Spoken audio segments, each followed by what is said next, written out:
এই মেয়ে, এত সুন্দর মেয়ে, তুমি কি করছো? টিকটক। টিকটক? হ্যাঁ, এই যুগে কেউ টিকটক করে নাকি? আমি হলাম এই দেশের সবচেয়ে বড় ডিরেক্টর। এই দেখো, শাবানা, ইলিয়াস কাঞ্চন, সালমান শাহ, শাবনূর, সব আমার হাতের তৈরি। আমারে এক নামে চিনে এজাজ পরিচালক। ও আচ্ছা, তাই তো পরিচালক সাহেব, টিকটক তো মানুষই করে, গরু ছাগল তো করে না। আর এই যুগেই তো করে, ডিজিটাল যুগেই তো টিকটক আসছে না। আপনি মনে হয় জানেন না, একবার মোবাইলটা থেকে অ্যাপসটা ডাউনলোড করে টিকটক আইডিটা খুলে দেখেন, শত শত লোক করে। আপনার মতো বুড়া বুড়া বুড়ি সবাই করে। শোনো শোনো শোনো শোনো, নতুন প্রজন্মের মেয়ে তো তোমরা। ওই অভিনয় শিক্ষাটা যে কোথা থেকে আসে, মেন শিক্ষাটা তোমাদের ভিতরে নেই। যেমন মঞ্চ, মঞ্চ থেকে অ্যাক্টিং করে আসবে টেলিভিশনে, টেলিভিশন থেকে অ্যাক্টিং করে আসবে বড় পর্দায়, তখন হবে এক নম্বর নায়িকা। এই সাবানা আমার ফ্রেন্ড, চা পানি কত কিছু খেয়েছি, ঘুরছি, অভিনয় করেছি, আজকে আমি বড় পরিচালক। ও আচ্ছা, হ্যাঁ আপনাদের মতো এমন অনেক ডিরেক্টর আছে যারা টিকটক থেকে নায়িকা নায়ক সিলেকশন করে মুভিতে কাজ করাচ্ছে। নাম বলবো দুই একজন? শোনো, এই সমস্ত টিকটকের পরিচালকের কোনো কাজ হবে না। তোমাকে বেসিসটা চিন্তা করতে হবে। তুমি আমার প্রোডাকশনে চলে আসো, আমি তোমাকে শাবনূরের উপরে বানিয়ে দিব। হ্যাঁ, ওই ছবি আর হলে চলবে না। কেন চলবে না জিগান? কেন চলবে না? কারণ এখনো তো ঘরে ঘরে হল, মানে যতটা মানুষ ততটাই হল। একটা মোবাইল মানে হল। এখন কি আর কেউ কষ্ট করে রিক্সা বা ভাড়া দিয়ে জার্নি করে পায়ে হেঁটে হলে শোনো শোনো, শুয়ে শুয়ে এসির বাতাস খেয়ে খেয়ে হলে হল মানে বুঝতে পেরেছি, বুঝতে পেরেছি, মোবাইলটা এসে গেছে, মোবাইলের ভিতরে তোমরা চলে গেছো। কিন্তু বেসিকলি আমার দেশে যে সাংস্কৃতিক যে প্রোগ্রামগুলা, এগুলোর মধ্যে তোমাদের কোনো দৃষ্টি নেই। তুমি শুধু ইন্ডিয়া দেখবে, পাকিস্তান দেখবে, বিভিন্ন দেশের ছবি দেখবে, সেটা নকল করে তুমি প্রেস ডেলিভারি দেবে। It's not correct. I M A mister Ejaz, বাংলাদেশে ইজ দ্য গোল্ড মেডেল। বুঝলাম, কিন্তু সেলিব্রিটি হওয়ার সহজ উপায় হচ্ছে টিকটক। হ্যাঁ, এত কষ্ট করার যুগ এখন না, যেহেতু যুগটা ডিজিটাল। আমি একটা কথা বলি আপনাকে, খুব সহজেই যে সেলিব্রিটি হওয়া যায় তার একমাত্র উপায় হচ্ছে টিকটক। আমি আজকে আপনার মোবাইল কই সাথে আনছেন না? এমবি আছে তো? এমবি আমি আপনাকে বলি, লেট মি ফিনিশ। ওকে ডিরেক্টর ভাই, আমি আপনাকে একটা টিকটক আইডি খুলে দিব। তার আগে আমার সাথে একটা টিকটক করেন, দেখেন আমি কিভাবে আপনি একজন ডিরেক্টর, আপনাকে কয়জন চিনে? আমি একটা টিকটক করার ফলে আপনাকে যে 2 জন চিনে, আপনাকে 8 জন চিনবে, সারা বাংলাদেশের মানুষ চিনবে। আমি বুঝেছি, তুমি অন্ধকার স্বর্গে বসবাস করছো, তুমি অরিজিনাল শিল্পী নয়। টিকটক টিকটক কে করে?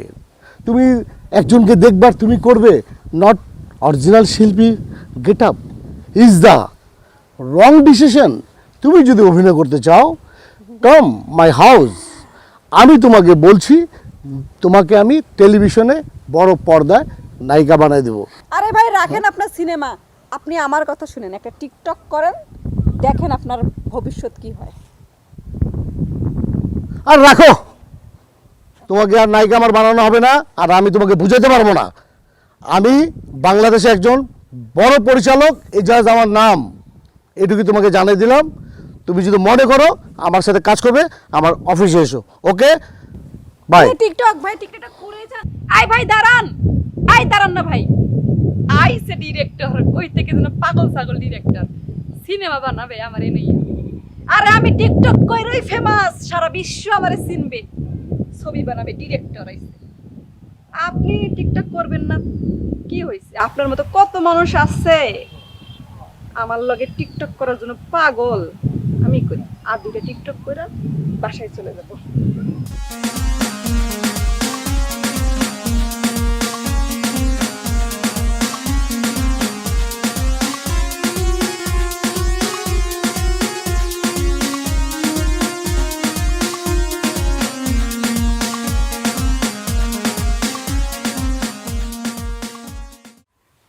হৃদয়ের লেনা দেনা এ জন্মে আর হবে না, তোমার সাথে দেখা হবে ওহি পারে বন্ধু, তোমার সাথে দেখা হবে ওই পারে।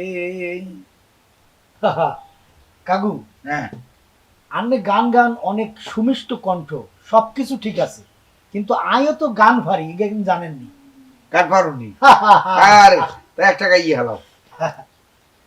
রজনী হোসনে অবসান, আজ নিশীথে আসতে পারে আমার বন্ধু কালাচান। বাহ, বাহ। কাকা ভালো না? অনেক সুন্দর। কিন্তু হ্যাঁ, আই এই গান ছাড়ি দিছি কিল্লাই, গান গাই তোর হেড ভরে না, বুঝছেন নি? কয় কি? ইয়াল্লাই আই টিয়ার হতে নামছি, জিয়ানে টিয়া আই করা যায়, গান গুন ছাড়ি দিছি, অনেক দিন গুচ্ছি গানের পিছে, গাইর পরে কেউ টিয়া দেয় না, কোনো খাওয়ানো দেয় না, তো অন আই যে ফত গান গেছি, বুঝছেন নি কাকু? আই করছি কি দুবাই বিশাল কালেক্ট করছি 10 গা, আচ্ছা, আই গ্রামের তুমি 10 গা লোকে দুবাই ফাটাই দেবো, হ্যাঁ। বড় লোক বানাই দিব। তো আপনারা অবশ্য ফাটানো যাইতো, কিন্তু দুবাইতে তো আপনারা ঢুকতে দিব না, কিনলে কদ্দুর বয়স বেশি হয়ে গেছে। হ্যাঁ। দুবাইতে ঢুকতে দেবে না।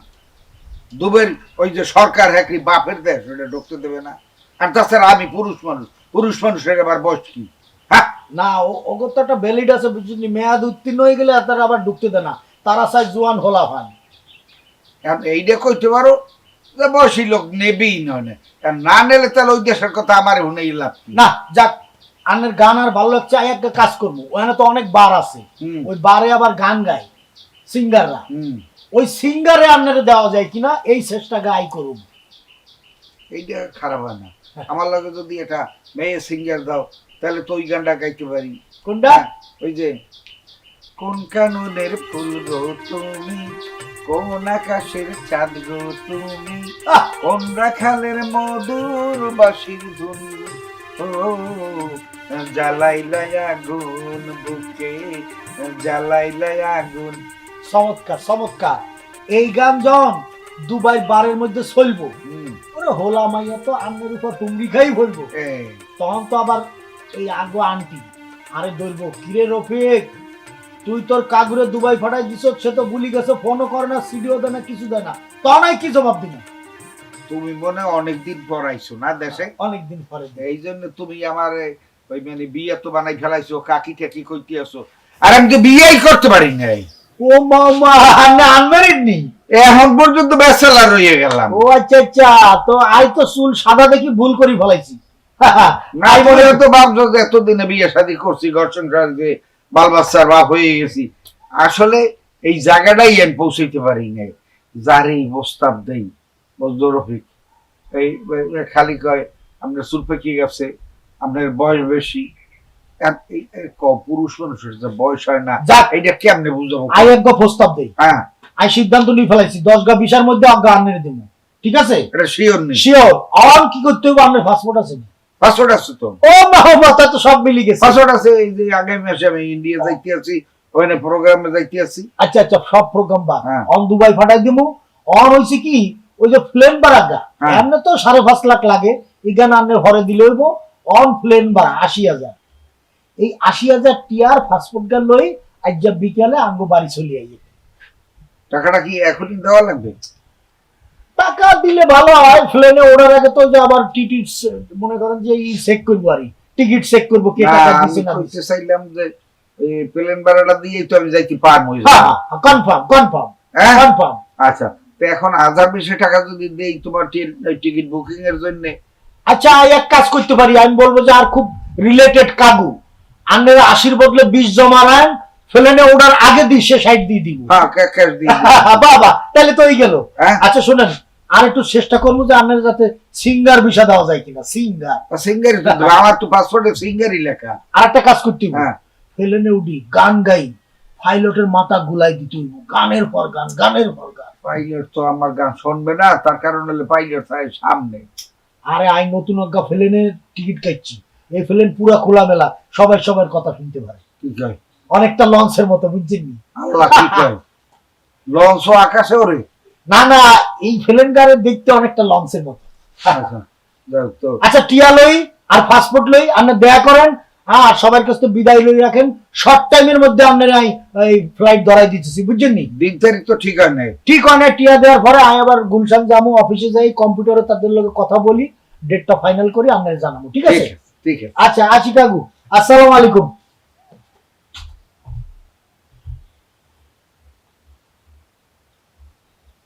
তোমার সাথে দেখা হবে ওই পারে বন্ধু, তোমার সাথে দেখা হবে ওই পারে। না, এই পার্কে থেকে কেউ আয়ও না। আগে তো দুইটা মাইয়েটা আইতো গড়তি, কথা কই সময় কাটাইতাম, এখন তো দেহি নে কইবে আইলো এখন দুবাইয়ের পার্টি। কি কইয়ে গেল না কইয়ে গেল তো বুঝিয়েও সারতে পারলাম না, কইলাম তো জানো। যাক, যাওয়া হয়েছে দেখতে অনেক। হ্যাঁ,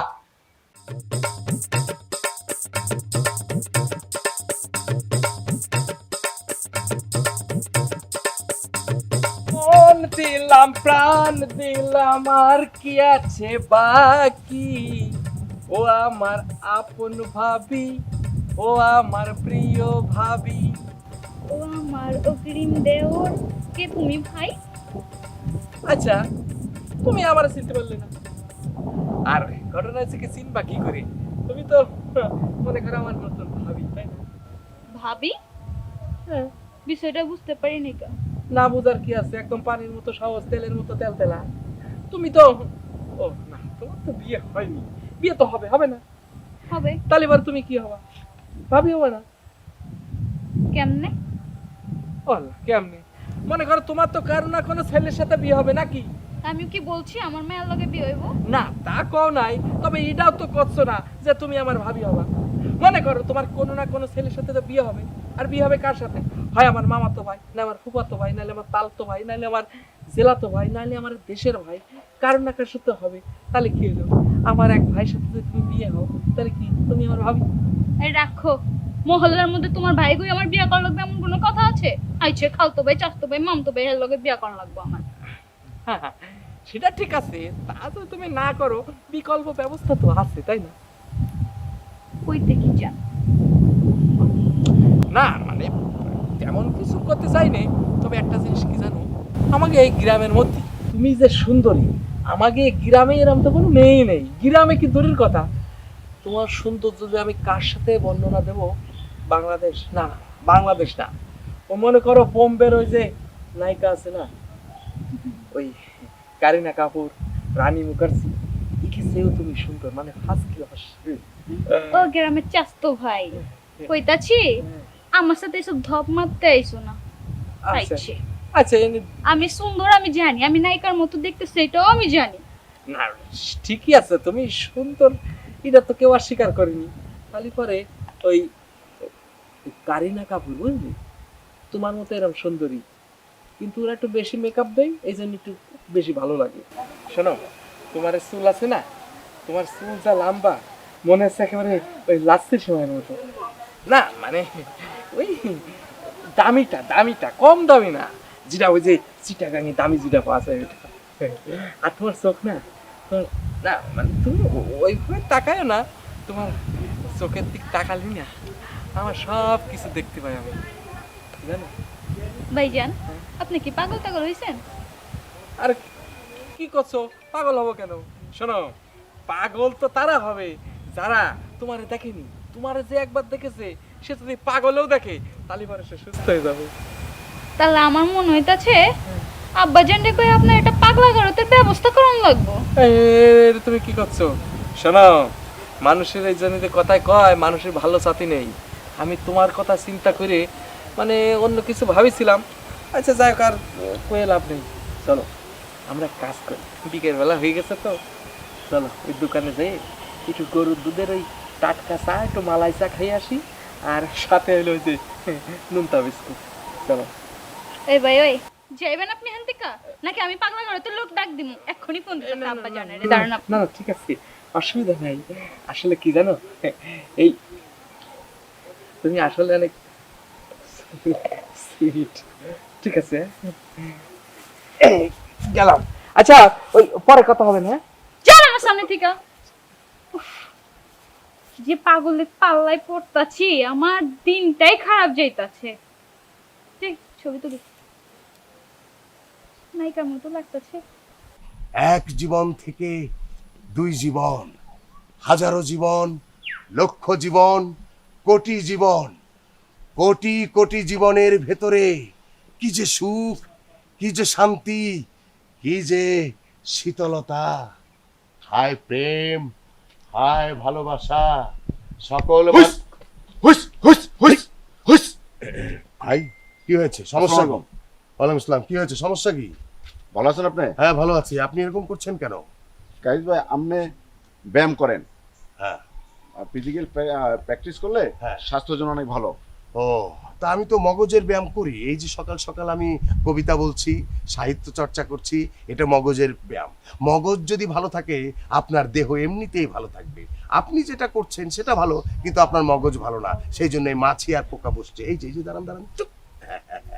গাইজ ভাই, হুম। আপনি তো কবিতা করে এবং ব্রেনের প্র্যাকটিস করেন, আপনি ফিজিক্যাল প্র্যাকটিস করেন, আপনি দেখেন আমি কিভাবে করি। দেখাও তো। আসেন, চলো চলো চলো। এই যে হ্যাঁ। আস্তে দাঁড়াইতে হয়। হ্যাঁ। হুস হুস হুস হুস হুস হুস হুস হুস হুস হুস হুস হুস হুস হুস। সবই বুঝলাম, কিন্তু এই হুইসটা কি? হুইসটা করলে হাড়ের শক্তি বাড়ে এবং বল শক্তি বাড়ে।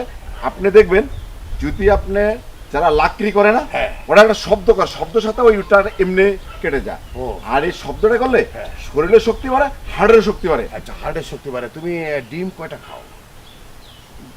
ডিম ওটা আমার প্রয়োজন মতো খাই, ওটা কোনো নির্ধারিত ইয়ে নাই যে আমি এই কটা খাইতে হবে। সর্বোচ্চ কটা খেয়েছো? আমি তো 7-8টা। কি বলো, আমি তো ডাবল ডিম ডাবল কলা 6 বছর ধরে খাচ্ছি। তাহলে কি আমি ডিম খাওয়া বাড়িয়ে দেবো, আরো হার্টের শক্তি বাড়বে? না, ডিম খাওয়াই বাড়াইলে কিন্তু আপনি যদি খাওয়া ঠিক মতো প্র্যাকটিস করেন, এমনি আপনার হার্টের শক্তি বাড়বে, শরীরের শক্তি বাড়বে। হ্যাঁ। আপনি যেমন দুধকে জাল দিলেই মাখন হয় না, হুম। আপনি যদি ব্যায়াম করেন তো শরীরের আপনার যে আবর্জনাগুলি চলে যাবে আর একদম মাখনটা শরীরের ভিতর থাকবে। আচ্ছা, তুমি এরকম করো তো। না, অত শক্ত হয়নি তো, তোমারটা তো লোহা।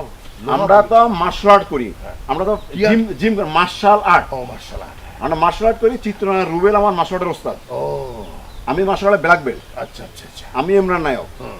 কিন্তু আমরা জিম করলে এটা শক্ত দিত, আমরা করি ফ্রি এক্সারসাইজ। হ্যাঁ, এই যে এই আমার- আমি বোঝাতে চাচ্ছি। হ্যাঁ। আচ্ছা, তুমি ওই যে পানি দেখতে পাচ্ছ, পানি কিন্তু শক্ত না।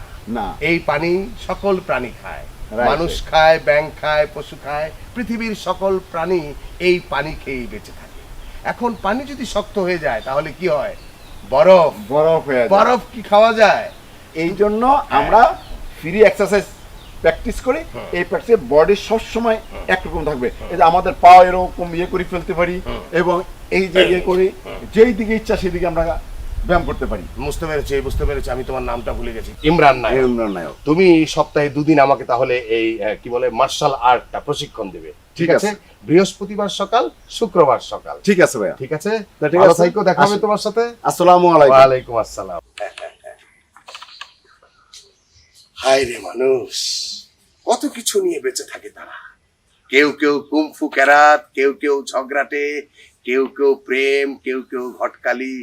এই ব্যাচেলার গ্রামে কত ধরনের মানুষ যে আমি দেখলাম। পৃথিবীর সকল সুখ যদি মানুষে মানুষে মিশে হয়ে যেত, মানুষে মানুষেই ভালোবাসা থাকে।